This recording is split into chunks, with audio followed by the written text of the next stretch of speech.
نظر شما راجع به پسرای ایرانی چیه؟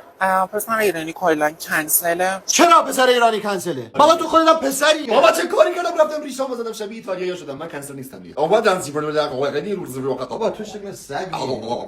این زمان کجاست؟ ایتالیایی. ابدا دیدم. خیلی هبلن. تا من یه استوری میذارم یه جام بیرون باشه دایرکت من سوراخ میکنه. برای ما زشت. بعد عزیزم مثلا شما یه جات میندازی بیرون توقع داری پسرا مثلا چه بکنن؟ الان سلامتی بفرستن. الان تو دختری یه جاشو بندازی بیرون واکنش چیه؟ جون.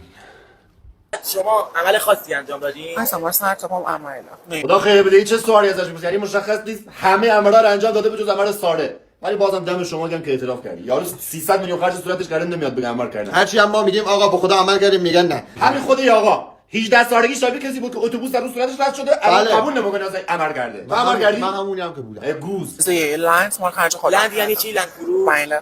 به خدا تا اندازه یه پر خرج خودت نکردی. اندازه چه؟ پر. چیه؟ پرای. اصلا میدونی لنکروز چیه؟ چجوری؟ دیدی لنکروز؟ اندازش دیدی تو؟ اصلا لنکروز چیه؟ لنکروز چیه؟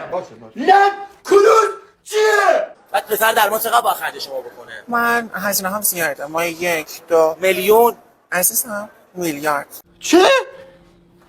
کی مغز خر خورده مثلا چه حرکتی بکنه؟ کار خودش راه میندازه و 2 میلیارد هم سیف میکنه به کی کاریش میاد؟